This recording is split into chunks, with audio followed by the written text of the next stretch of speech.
What's up, guys? Jason Stewart here with Epic Fighting, and I'm here with Blair Sannoh from the Arena MMA. Yes. Tell us a little bit about your training and what you got going on coming up in this next fight. I've been training, fighting for about 7 years, roughly 7 years. Started boxing when I was around 20 years old. Friend of mine from the ship when we were out deployed was telling me about this gym.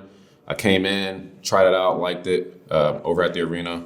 The coaches invited me to an MMA practice, and I've been stuck ever since. So it's been good vibes, been good time.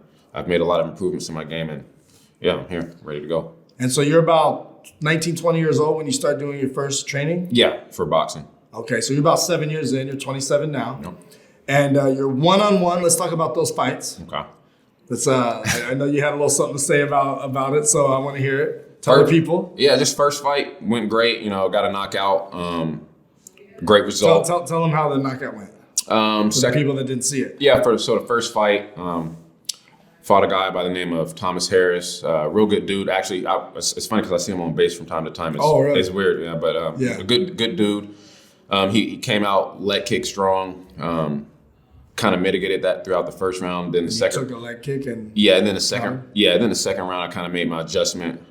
Start throwing the overhand, and eventually I landed a hook that kind of started everything, and ended up getting finished. Then I had my next fight, I want to say maybe about 5 to 6 months later. 5 to 6 months later, fought a guy by the name of Chase Escom, really strong wrestler. Chase Escom was in here, and he was talking about his wrestling. And yeah, that's a tough dude. I mean, just his presence. Like he's like a little bit scary. But okay, so tell me a little bit. Not for you. No. Okay. So tell us how that went. And you were talking about potentially wanting to rematch. Yeah, I just want to get that back because he's such a good wrestler. Like I said, he did what he was supposed to do. This is not me disrespecting him in any ways. This is me being competitive. You know, I don't like to come in here and, get crazy, nothing like that. I'm a competitive dude. He's a competitive dude. He was supposed to take you to the ground. He's supposed to take me down. He did what he was supposed to do. Because he knows better than to stand up with you. He knows better. He knows better. It is what it is. You know what I mean? And I'm not saying I'm untouchable or anything like that, but in that situation, he knew better than to stand up with me. And he did his job. But you've made adjustments? I've made my adjustments. And you feel like if you win this fight, or when you win this fight, you feel like you want to run that one back? I would like to run it back right now. You know what I mean? I wanted to run it back as soon as the fight was over. You know what I mean? I was looking for him, trying to start trouble in the hallway. But no,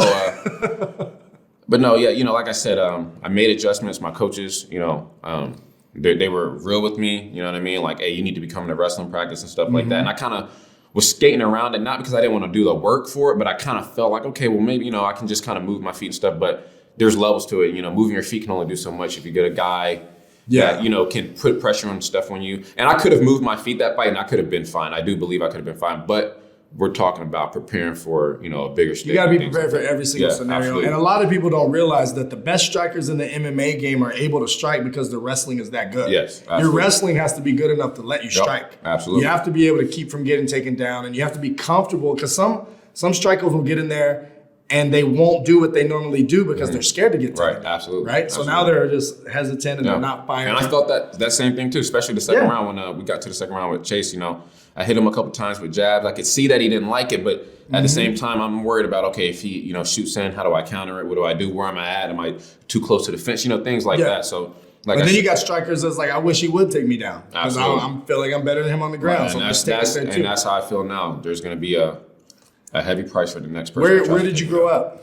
I grew up in Manassas, Virginia. From Mobile, Alabama originally, like I said. Grew up in Manassas, Virginia, real close to Washington, D.C. Navy guy? Yeah, Navy guy. Yep. And so where do you see your future with the MMA game?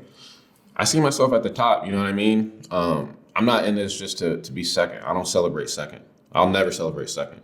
I'm here to be the best, and I believe I can do that.